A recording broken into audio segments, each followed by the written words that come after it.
Assalamualaikum warahmatullahi wabarakatuh. Alhamdulillahi rabbil alamin. Wassalatu wassalamu ala asrafil anbiya'i wal mursalin wa ala alihi wa sahbihi ajma'in. Amma ba'du. Qabla bidayati hadha video uridu an u'arrifakum nafsi. Ismi Rafi Muafahadi. Ana min fasli ashir ulumut tabi'iyyati bimadrasatil islamiyyati syukriyah. Fi hadhihi fursati tsaminati uridu an atakallama an Soekarno. Soekarno adalah salah seorang tokoh yang banyak dikagumi orang di Indonesia. Beliau adalah presiden pertama Republik Indonesia. Beliau juga sangat disegani oleh para pemimpin negara-negara di dunia pada waktu itu, dan beliau disebut sebagai sang proklamator. Soekarno lahir pada tanggal 6 Juni 1901 di kota Surabaya. Nama aslinya adalah Kusno Sosrodiyardjo. Namun karena waktu itu beliau sering sakit-sakitan saat masih kecil, akhirnya namanya diganti menjadi Soekarno. Soekarno lahir dari keluarga bangsawan dengan ayahnya bernama Raden Sukemi Susrodihardjo dan ibunya bernama Ida Ayu Nyoman Rai. Semasa hidupnya, presiden yang terkenal dengan karismatiknya ini mempunyai 9 orang istri dan beberapa putra dan putri. Semasa kecil, Soekarno hanya beberapa tahun hidup bersama orang tuanya di Blitar. Semasa SD hingga tamat, beliau tinggal di rumah Haji Omar Said Cokroaminoto atau yang lebih dikenal dengan nama Hos Cokroaminoto, di mana beliau ini adalah teman dari ayah Soekarno yang juga dikenal pendiri Serikat Islam. Saat di rumah Cokroaminoto, Soekarno yang masih muda pun mulai belajar dalam dunia politik. Soekarno juga belajar untuk pidato dengan cara melakukannya sendiri di depan cermin kamarnya.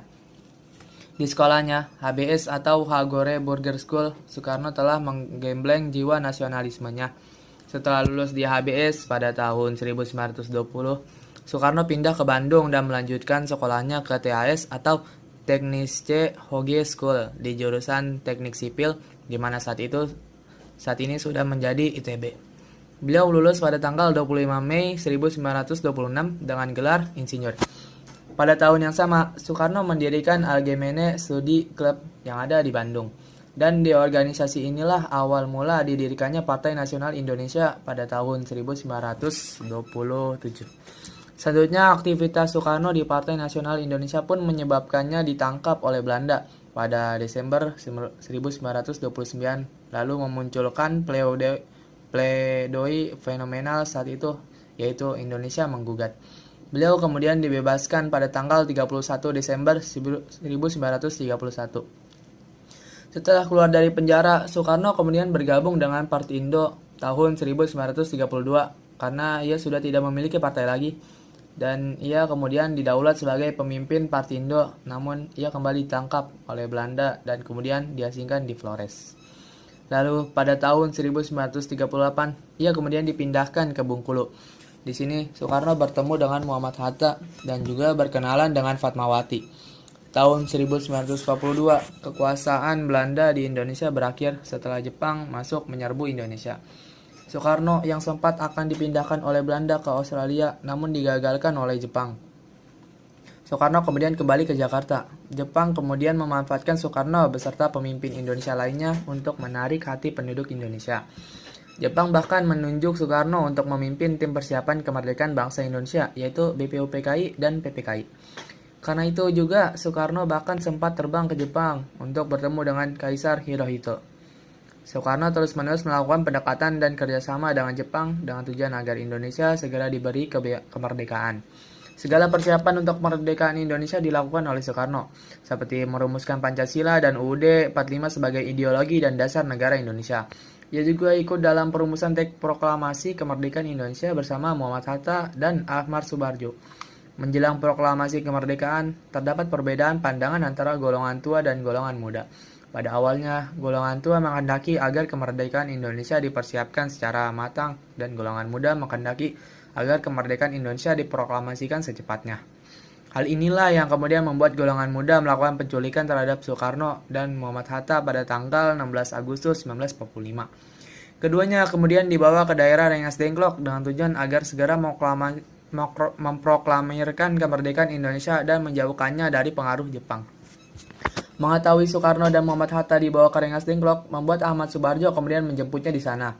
Sultan Syahrir yang dikenal sering berseberangan pendapat marah mendengar para golongan muda menculik Soekarno dan Hatta dan menyuruh mereka membawanya kembali ke Jakarta.